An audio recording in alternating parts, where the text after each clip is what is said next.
Tere siit Euroopa Parlamendist Strasbourgist Prantsusmaa-Saksamaa piiri lähedalt on 9. oktoober pärast lõuna.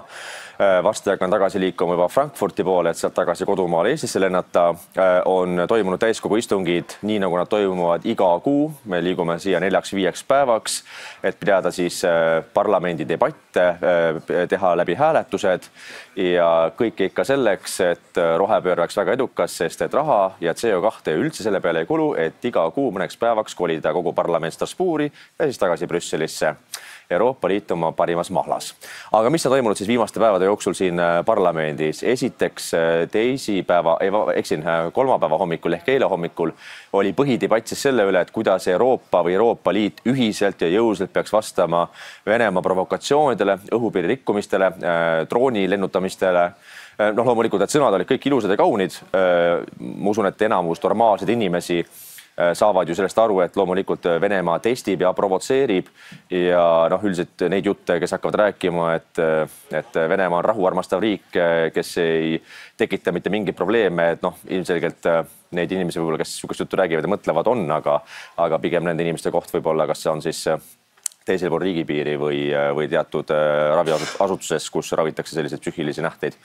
Aga see selleks. Igastahes sõnad olid väga kaunid ja ilusad, et Euroopa peab jõuliselt, ühiselt vastu astuma sellele, kaitsma meie välispiire, seisma vastu provokatsioonidele, piiri rikkumistele ja nii edasi ja nii edasi. Aga probleem oli selles, et kuidas siis seda täpselt teha. Et ka minul oli kõneaega antud debatis. See kõne on leitav nii YouTube'is, sotsiaalmeedias, Facebookis ja oma selle lühikese kõne jooksul ma üritasingi siis öelda, et loomulikult, et me peame sellele vastu seisma. Ja tõin ka näiteks, et alles möödunud nädalal minu algatusel me saatsime Euroopa Komisjonile kirjaliku küsimuse ja ettepaneku. Selle kirjaliku küsimusega liitus mitukümmend parlamendiliiget erinevatest poliitfraktsioonidest, ka EPP-st, liberaalidest, rohelistest, konservatiividest.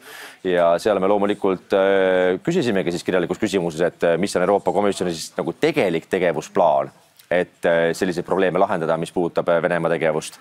Ja teiseks me tõime välja konkreetse ettepaneku või nõudmise, et loomulikult tuleb arendada, tugevdada, investeerida eelkõige õhutõrjesse, õhutõrjevõimekusse, luuresüsteemidesse ja see maksab ja mitte vähe ei maksa, aga kust raha võtta, siis meie ettepanek oli see, et selle asemel, et iga-aastaselt 10 miljardit maksta roheideoloogiasse, mis omakorda veelgi hullemini tapab meie majandust ja kaotab töökohti, siis osa sellest rahast tegelikult, esiteks rohepööre tuleb kriis peale tõmmata ja osa sellest rahast suunata hoopis just nimelt kaitsevõimesse, sest et kumb on nüüd olulisem, kas mingi roheideoloogide äärmuslus või tegelik võimekus kaitsta meie õhuruumi, meie riigipiire. Ja see on konkreetne ettepanek, mida ma ka ütlesin siis antud debatis kolmapäeva hommikul.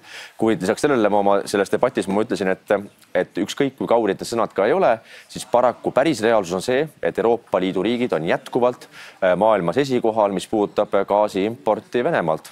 Ehk et Euroopa riigid ise maksavad miljardeid jällegi iga kuu selleks, et venelased saaksid rahulikult sõda pidada ja oma siis sõjatööstust käimas hoida.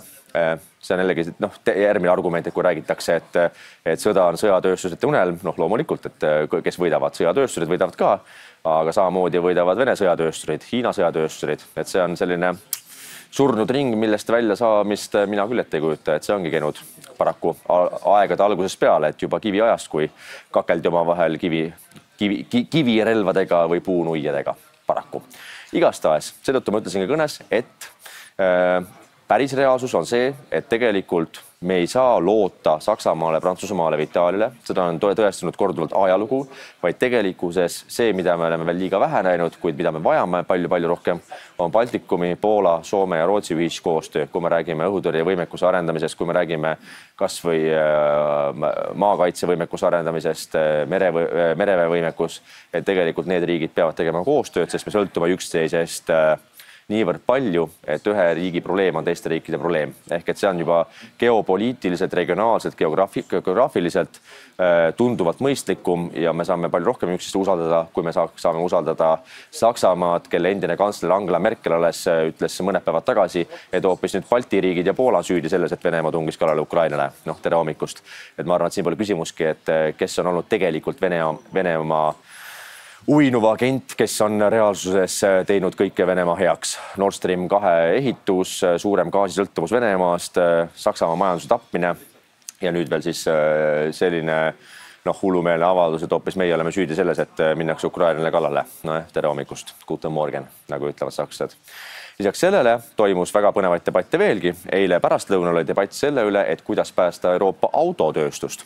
Nimelt meie poliitfraktsioon Euroopa konservatiivid ja reformistid algatasid debati selle üle, et kuidas oleks võimalik ümber pöörata täiesti hullumeelne otsus, mida te kõik kindlasti teate poliithuvilistena, et otsus, mille kohaselt aastast 2035 ei tohi enam müüa Euroopa Liidu riikides uusi bensiini- ja diiselmootoriga autosid, vaid müüa tohib ainult uusi autosid, mis on elektrimootoriga. Ja nüüd loomulikult meie poliitiline surve on see, et see tuleb ümber pöörata, sest see on sõge, see on hullumeelne, see tegelikult on juba täna toonud tagajärgi, kus 10 000 inimesi on koondatud autotööstusest. Euroopa autotööstus on languses. Lisaks sellele, kui me kujutame ette, et me peame hakkama kõik ostma elektriautosid, siis keskmine tavaline enam tööinimene eurooplane ei suuda seda autot enam osta, vaid me lähemegi tagasi äärmuslikku sotsialistlikku majandusse, kus väikene eliit saab endale osta autosid ja enamus inimesi sõitku kastirattaga või bussiga. Sest siis ongi see luksus ese, sest et rohelised ja vasakpoolsed ütlevad, et see kõike on ju maailma päästmise nimel, selleks, et päästa kliimat. Nagu kommunismis, ikka selleks, et proletariaat saaks võimule ja bursuid oleks aetud kulagi.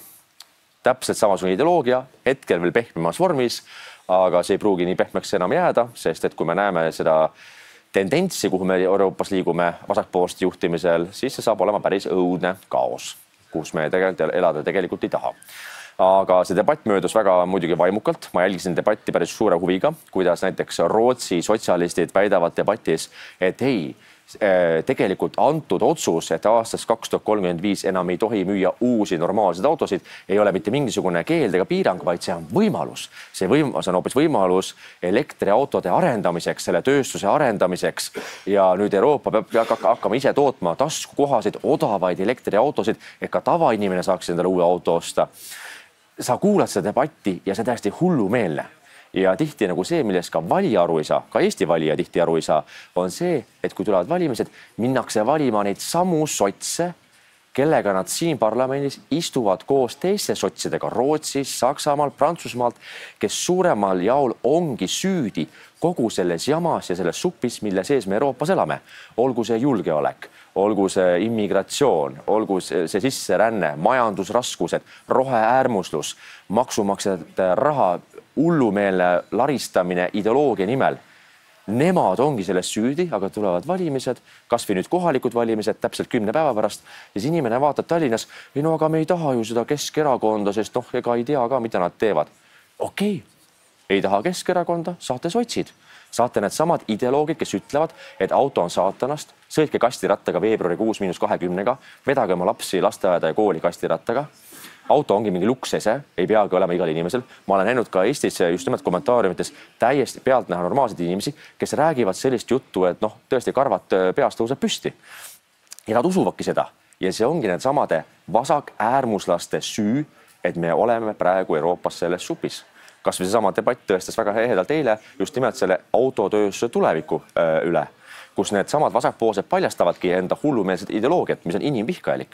Ja täpselt sama on ka kehtib Eestis, et Eestisse tuleb see kõik samamoodi, küll natukene võib-olla kerge aegviitega, aga see tuleb. Ja seda me näeme kas või tänase linnavalitsuse põhjal Tallinnas, kus sul pannakse täiesti jaburaid liikluspiiranguid, mitte sellepärast, et see arendaks kas või alternatiivseid transpordiviisi, näiteks, ma ei tea, on siis ühistransport või kergliiklusteed, vaid ei, see ongi tehtud selleks, et kiusata autojuhte, sest nad vihkavad normaalseid inimesi. Nad elavad oma mingis ideoloogilises mullis, arvates, nad teevad head, aga samamoodi arvasid ka ju bolševikud, samamoodi arvas kindlasti ka Stalin või Hitler, et nad teevad tegelikult head, aga tulemuseks olid 10 miljonid tapetud, küüditatud, koonduslaagrisse saadetud inimesed. Ja täpselt sama ideoloogia ei ole mitte kuskile surnud, vaid hetkel on pehmemas kastmes, aga ikka selleks, et kõigil oleks parem. Ja selleks tuleb kiusata enamust, milleks on autojuhid. Kuhu see kõik lõpuks välja jõuab? Ma olen suht enam-vähem kindel, et tegelikult see otsus lõpuks tagasi pööratakse, aga probleem on selles, et millal ja kes selle kahju kinni maksab. sest see kahju iga päevaga aina suureneb ja suureneb. Ja lõppkokkuvõttes, kes sellest vastutab ja ma kardan, et nagu demokraatias kombeks, mitte keegi ei vastuta, vaid et samad ullikesed, vasakpoolsed hullud ütlevad, ei no jah, oleks me seda ette teadnud, aga me ju ei teadnud, tahtsime parimat. Ei, nad teadsid ette. Nad teadsid väga hästi, millise majandusliku kaose, millised koondamiste lained, tööstuse hävingu see kaasa toob, aga nad ikka tegid seda. See tähendab seda, et õigel hetkel, kui see vähegi võimalik on, tuleb need inimesed panna vastutama, kas või isikliku varaga kohtu alla, sest sellist sigadust, mis on tehtud praegu rohepöörde sildi all, ei ole viimase 50 aasta jooksul Euroopas nähtud peale teist maailmasõda. Ja lisaks sellele veel, mis debatte veel toimus siin, alles täna hommikul toimus debatt selle üle, et kuidas Euroopas tagada ikkagi sooline võrdõiguslikkus meie ühiskondades. Noh, loomulikult kirjutakse mehi, et kuidas naistel pole võimalusi. Mina vaatan vasakule, mina vaatan paremale. Kõigil sõltumata soost on võimalik kandideerida valimistel, saada valituks parlamenti, kandideerida avalikele töökohtadele täpselt sama palga eest. Kui keegi tuleb mulle rääkima midagi palgalõhest, siis vabandust, et vähemalt avalikus sektoris on kindel see, et igaüks saab palka sõltumata sellest, kas ta on mees või naine, vaid vastavalt ametikohale. Erasektoris makstakse vastavalt võimekusele, vastavalt tööpanusele, hoolimata sellest, kas ta on mees või naine. Aga see ideoloogiline jauramine siin samas parlamendis selle üle, kuidas meil ikkagi on tohutud probleemid soolise võrdõiguslikkusega ehk nii-öelda gender equality. No jah, mis tähendab seda, et jällegi, et selleks, et keegi tahaks mingisugust võrdsust taga ajada, tuleb diskrimineerida siis teatud ühiskonnagruppe sellepärast, et nad on kogemata mehed. No tore. Mis tähendab, sama asja ajavad ka Eestis sotsid täpselt samamoodi. Näiteks aetakse enne valimisi jutte, et tuleb teha triipulised nimekirjad, kus mees ja naine vaheldub ise nimekirjas. Ehk et siis enam polegi vahet, et kui võimekas keegi on kampaaniat tegema, mis haridus kellelgi on, vaid tulebki teha lihtsalt täiesti võrdselt vastavalt sellele, millised soogenitaalid on sul püksis. Ja paneksigi naine, mees, naine, mees, naine, mees, mis siis, et võib-olla pooled mehed, eks ole, ongi palju nõrgemad kandidaadid kui naised hoopis, aga nemad on üle ühe, sellepärast nad on mehed. Aga tihti muidugi vastupidi, et siis upitatakse kedagi nimekirjas üle ühe sellepärast, et ta näiteks on naine. Mitte ei vaata seda, et mis on tema tegelik poliitiline võimekus, tema talent, tema võimekus teha kampaaniat või teha seda tööd, kui ta saab valituks valitavasse volikokku või Riigikokku või Euroopa Parlamenti. Aga täpselt sama see ideoloogia ongi tulnud tegelikult just nimelt sotsialistlikest vasakpoolsetest liikumistest Euroopas ja see on kandunud loomulikult Eestisse. Aga selle vastu on muidu kõigil normaalsetel inimestel võimalik hääletada juba 10 päevast 19. oktoobril kohalikel valimistel, kus loomulikult tuleb valida Eesti Keskerakonda, sest tegemist on täna ainsa reaalse poliitilise jõuga, kes ei jookse Reformierakonnaga kampa riigi tasandil esimesel kutsel kohe nagu üks mõni teine opositsioonierakond. Ja samas meil on reaalne võimekus liikuda edasi ka valimisvõidu poole juba 2027 Riigikogu valimistel, et see tõesti Eesti rahvale, riigile ja majandusele kahjulik jõuk seal Stenbocki majast ja Toompealt saata opositsiooni ja osad neist loomulikult anda kohtu alla nende selgete korruptsiooniliste kuritegude pärast, mida on toime pandud võimul olles. Lõpetuseks, mis on ikka, need põhidebati teemad on läbi räägitud, mis sel nädalal siin Strasbourgis aset leidsid. Järgmine nädal on meil küll mõned komisjoni istungid Brüsselis Euroopa Parlamendis. Ma kindlasti lähen ka mõneks päevaks Brüsselisse, aga loomulikult enamjaolt me keskendume valimiskampaania sellele tipphetkele ehk viimasele nädalale, et motiveerida ja mobiliseerida inimesi minema kindlasti valima, sest kes valima ei lähe, sel puudub ka igasugune moraalne õigus midagi ette heita, kritiseerida, viriseda, kobiseda. Ja neid inimesi on palju, kes ütlevad, mis see minu häälest ikka sõltub. Tegelikult iga hääl loeb väga-väga palju, sest neid inimesi, kes arvavad, et tema häälest sõltub mitte midagi, on paratamatult väga palju. Ja kui kõik need inimesed läheksid valima, siis tegelikult see annab tohutult suure mõju valimistulemustele. Mina isiklikult lähen valima õigel päeval 19. oktoobril valimisjaoskonda sedeli peal, kui loomulikult see on iga inimese enda valik, millist valimisviisi ta usaldab ja mida ta tahab ise kasutada. Mina lähen valimisjaoskonda paberi peale valima. Mina valin ka kesklinnas, kus ma ka ise kandideerin, number 314. Nii et aga üle Eesti loomulikult kõikides omavalitsustes inimesed minge kindlasti valima. Igal häälel on väga suur kaal ja kui te tahate, et tuleks ka tõesti päriselt suund paremuse poole, kus tegeletakse Eesti demograafilise kriisiga, majanduskriisiga, Euroopa suurima inflatsiooniga, Eesti julgeolekuga, maaelu arendamisega, väikekoolide säilitamisega, siis selleks tuleb valida igas Eesti piirkonnas Eesti Keskerakonda, sest juba 18 kuu pärast peale kohalikke valimisi on tulemas Riigikogu valimised ja need kohalikud valimised praegu on vahefiniš, vaheetapp, mis panevad paika need jõujooned, kes läheb võitma Riigikogu valimisi ja moodustama valitsust ja kes seda ei tee. Keskerakond võidab need kohalikud valimised ja me läheme võitma ka Riigikogu valimisi selleks, et Eesti jääks ellu, et Eesti lapsed sünniksid, me tuleksime välja sellest suurimast kriisist viimase 100 aasta jooksul ja et igal Eesti inimesel oleks võimalik elada nii linnas kui maal. Aitäh teile kuulamast ja vaatamast, kindlasti jagage edasi seda nädala ülevaadet siit Euroopa Parlamendist ja me kohtume taas, kui mitte varem, siis juba nädala pärast Brüsselist Euroopa Parlamendist. Olge terved!